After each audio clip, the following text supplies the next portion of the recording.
ನೀವೇನು ಹೊಟ್ಟೆಗೆ ಏನು ತಿಂತೀರಿ ಅಂತ ಕೂಡ ಈ ಸಂದರ್ಭದಲ್ಲಿ ನಾವು ಪ್ರಶ್ನೆ ಮಾಡಬೇಕಾಗ್ತದೆ. ಯಾವುದೋ ಆಂಧ್ರದಲ್ಲಿರ್ತಕ್ಕಂಥ ಒಂದು ಇವರು ನಾವು ಪ್ರತ್ಯೇಕವಾಗಿ ತೆಲಂಗಾಣ ಆಗಿದೆ ಅಂತೇಳಿ ಹೆಸರಿಡ್ತೀಯಲ್ಲ, ನೀನು ಆಂಧ್ರದಲ್ಲಿ ಹುಟ್ಟಿದೀಯಾ ಕರ್ನಾಟಕದಲ್ಲಿ ಹುಟ್ಟಿದೀಯಾ ಅಂತೇಳಿ ನೀನೇ ಮೊದಲು ಪ್ರಶ್ನೆ ಮಾಡ್ತೀವಿ.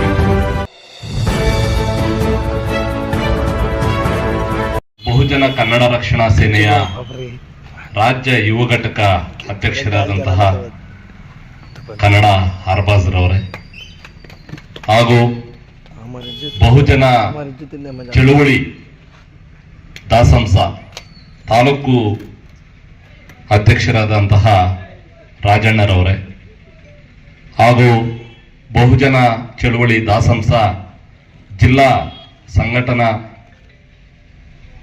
ಸಂಚಾಲಕರಾದಂತಹ ಕಲೀಂರವರೇ ಹಾಗೂ ಬಹುಜನ ಚಳುವಳಿ ದಾಸಂಸ ಜಿಲ್ಲಾ ಪ್ರಧಾನ ಕಾರ್ಯದರ್ಶಿಯಾದಂತಹ ಶಂಕರ್ರವರೇ ಹಾಗೂ ಅಪ್ಪೆ ಆಟೋ ಒಂದು ಘಟಕದ ಅಧ್ಯಕ್ಷರಾಗಿ ಈಗ ಕನ್ನಡ ರಕ್ಷಣಾ ಸೇನೆಯಲ್ಲಿ ಪ್ರಧಾನ ಕಾರ್ಯದರ್ಶಿಯಾಗಿ ಆಯ್ಕೆಯಾಗಿರ್ತಕ್ಕಂತಹ ಸಿದ್ಧಘಟ್ಟ ವೆಂಕಟರಾಮರವರೇ ಹಾಗೂ ನಮ್ಮ ಜಬೀವುಲ್ಲರವರೇ, ಮುಂದೆ ನೆರೆದಿರ್ತಕ್ಕಂಥ ಎಲ್ಲ ನನ್ನ ಆತ್ಮೀಯ ಬಂಧುಗಳೇ ಹಾಗೂ ಸುಲ್ತಾನ್ರವರೇ ಹಾಗೂ ಈ ಭಾಗದ ಗುಮ್ಕಲ್ ಗ್ರಾಮ ಪಂಚಾಯತಿ ವ್ಯಾಪ್ತಿಯ ಮುಖಂಡರಾದಂತಹ ಸತೀಶ್ ರವರೇ,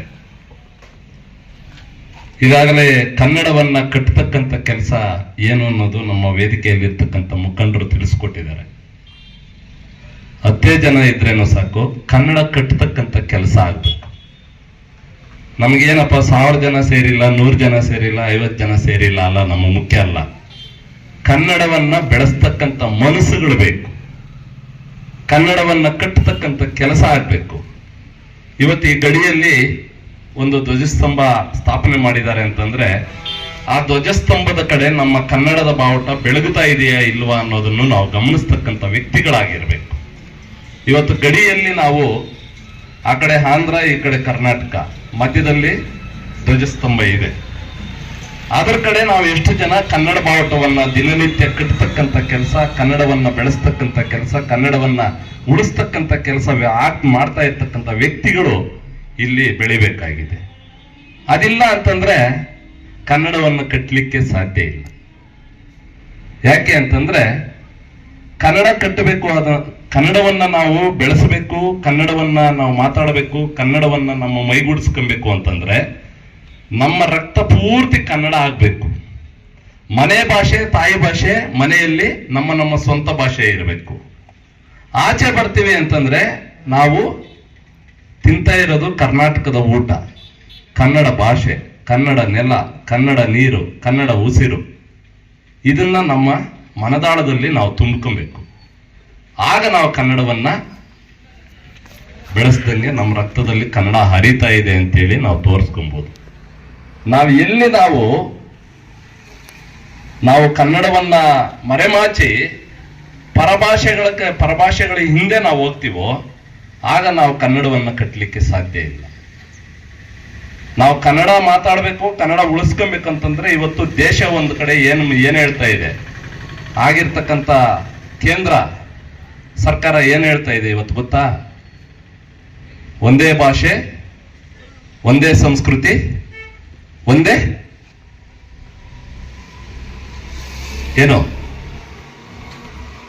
ಒಂದೇ ನೆಲ ಆಗ್ಬೇಕು ಅನ್ನೋದು ಅವರದ್ದು ಒಂದು ದೊಡ್ಡ ಕುತಂತ್ರ ನಡೀತಾ ಇದೆ.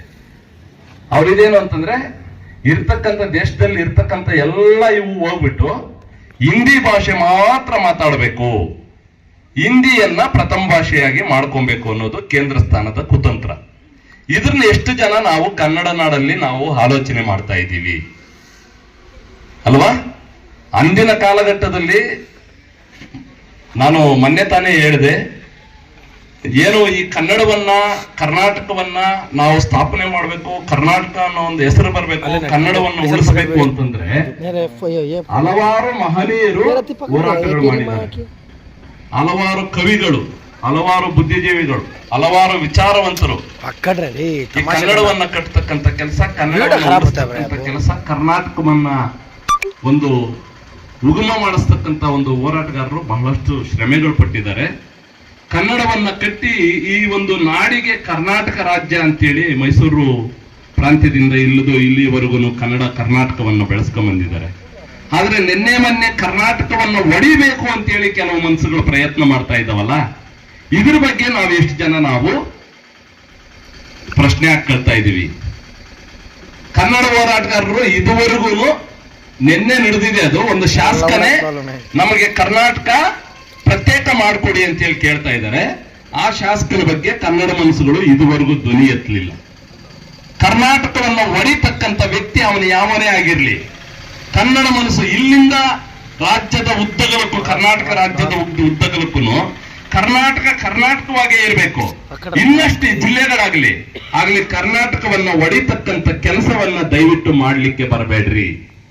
ನಿಮಗೆ ಅಧಿಕಾರ ಕೊಟ್ಟು, ನಿಮ್ಮನ್ನ ಬೆಳೆಸಿ, ನಿಮಗೆ ಮತ ಕೊಟ್ಟು, ನಿಮ್ಮನ್ನ ಗೆಲ್ಲಿಸಿ ಒಂದು ರಾಜ್ಯವನ್ನ ಆಳ್ಲಿಕ್ಕೆ, ನಮ್ಮ ತಾಲೂಕನ್ನ ಆಳ್ಲಿಕ್ಕೆ, ನಮ್ಮ ಜಿಲ್ಲೆಯನ್ನ ಆಳ್ಲಿಕ್ಕೆ, ನಮ್ಮ ಕರ್ನಾಟಕದ ಜನತೆಯ ಪರವಾಗಿ ಕೆಲಸ ಮಾಡಿ ಅಂತೇಳಿ ಕಳಿಸಿದ್ರೆ, ತಾವುಗಳು ವಿಧಾನಸೌಧಕ್ಕೂ ಕೇಂದ್ರ ಮಂತ್ರಿಗಳಿಗೆ ನೀವು ಪತ್ರ ಬರೀತೀರಲ್ಲ, ನಮಗೆ ಉತ್ತರ ಕರ್ನಾಟಕ ಅಂತೇಳಿ ನಮಗೆ ಪ್ರತ್ಯೇಕ ರಾಜ್ಯ ಮಾಡಿಕೊಡಿ ಅಂತ ಹೇಳ್ಬಿಟ್ಟು, ನೀವೇನ್ ಹೊಟ್ಟೆಗೆ ಏನ್ ತಿಂತೀರಿ ಅಂತ ಹೇಳಿ ಕೂಡ ಈ ಸಂದರ್ಭದಲ್ಲಿ ನಾವು ಪ್ರಶ್ನೆ ಮಾಡಬೇಕಾಗ್ತದೆ.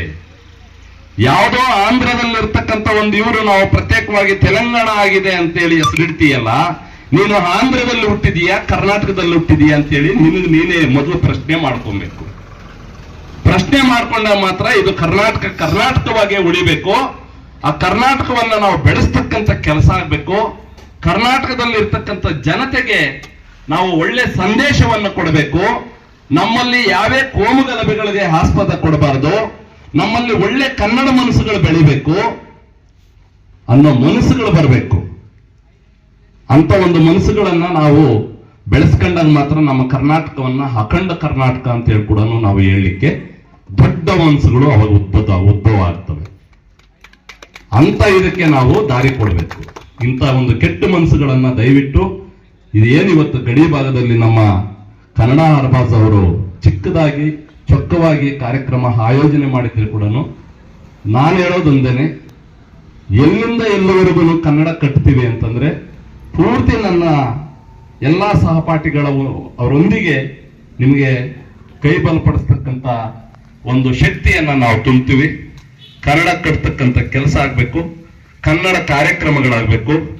ಅವರು ತೆಲುಗು ಭಾಷೆ ಉರ್ದು ಭಾಷೆ ಇದ್ರೆ ಕೂಡ ಅವರನ್ನ ಪುಸಲಾಯಿಸಿ ಕನ್ನಡ ಮಾತನಾಡ್ತಕ್ಕಂಥ ಒಂದು ವ್ಯವಸ್ಥೆ ನಿರ್ಮಾಣ ಆಗಬೇಕು. ಕನ್ನಡ ಕಲ್ಕೊಂಡಿದ್ದಾಗ ಕನ್ನಡದ ಕರ್ನಾಟಕದಲ್ಲಿ ಎಲ್ಲೋದ್ರಲ್ಲೂ ಸಹ ನಾವು ಜಯಗಳಿಸಬಹುದು ಅಂತ ಹೇಳಿ ಕೂಡ ಈ ವೇದಿಕೆ ಮುಖಾಂತರ ನಾನು ನಿಮ್ಗೆ ಹೇಳಲಿಕ್ಕೆ ಇಚ್ಛಿಸ್ತೀನಿ. ಹಂಗಾಗಿ ಕನ್ನಡವನ್ನ ಉಳಿಸ್ತಕ್ಕಂಥ ಕೆಲಸ ನನ್ನ ಎಲ್ಲ ಬಂಧುಗಳು